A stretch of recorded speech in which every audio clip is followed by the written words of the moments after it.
Welcome to the Deep Dive. This is where we take the sources you provide and, well, we dig into them to pull out the most interesting bits. That's right.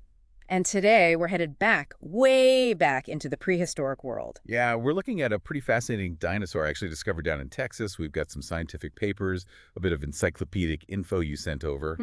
And our mission, really, is to unpack the story of Aquilarhinus palamentis. It's known as the Eagle-Snouted Dinosaur. Right. We want to understand what makes it unique and sort of where it fits in the bigger dinosaur picture.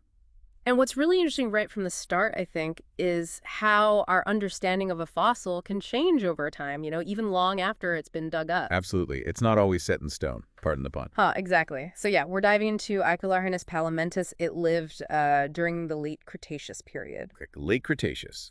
And that name, Aquilarhinus palamentis. Let's break that down because it sounds quite descriptive. It really is. The sources say Aquilarhinus means eagle snout, which, okay, paints a picture, maybe a beak that sort of hoofs. Something like that, yeah.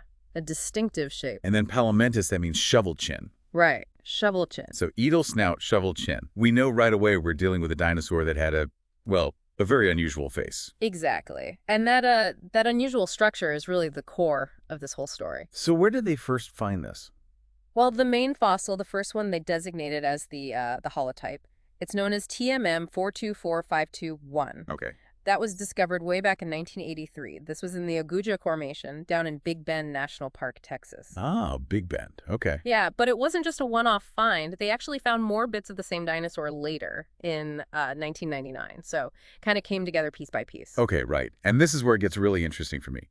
Because despite having that very specific eagle snout, it wasn't immediately flagged as something totally new, was it?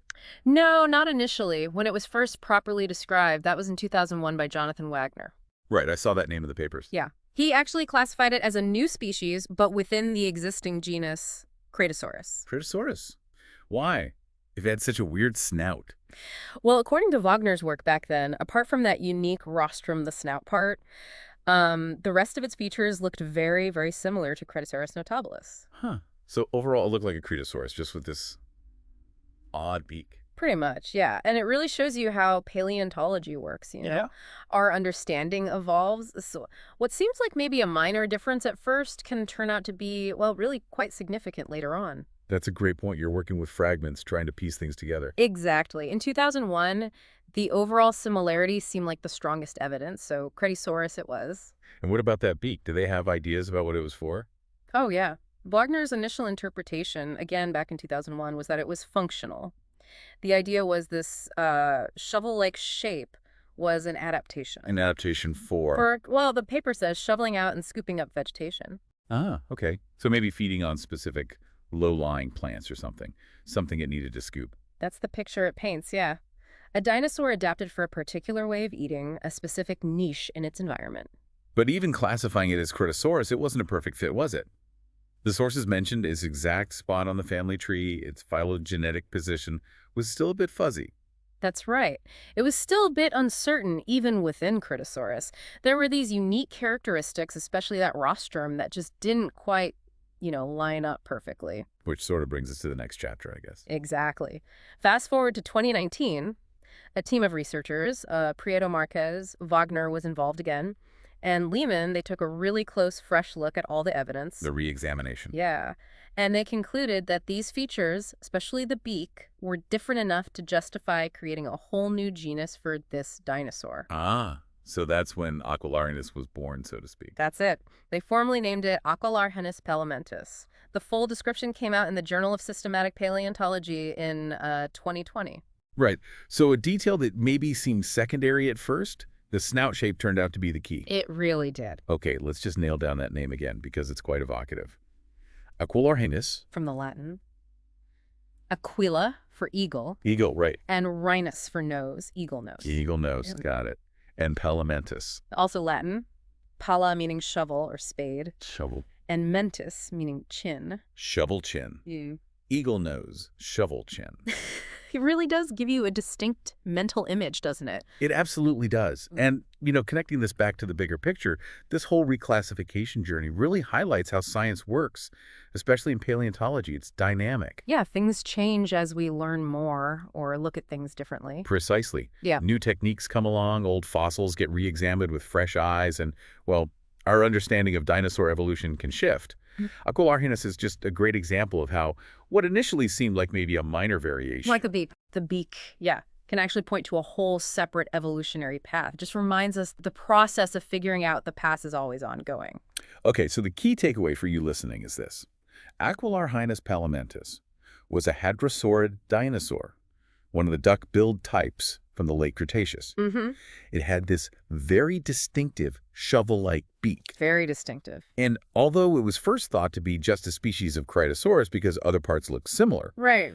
its unique face eventually led scientists to recognize it as its own brand new genus in 2019. That's the story in a nutshell. It really shows how these seemingly small differences can carry huge evolutionary weight.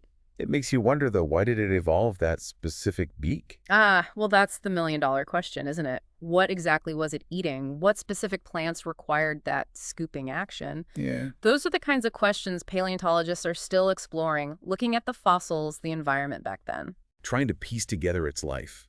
It's fascinating to think about this, eagle-snouted, shovel-chinned dinosaur roaming around ancient Texas. And isn't it fascinating that a fossil they'd known about for, almost 2 decades under one name? Yeah, since the 80s discovery, described in 2001. Could still reveal so much more about dinosaur diversity once they really appreciated its uniqueness. It tells us there's potentially so much more to learn, even from fossils we already have in collections. That's a really good point. Things hiding in plain sight, almost. Could be. So we've taken quite the journey with Aquilarhinus today.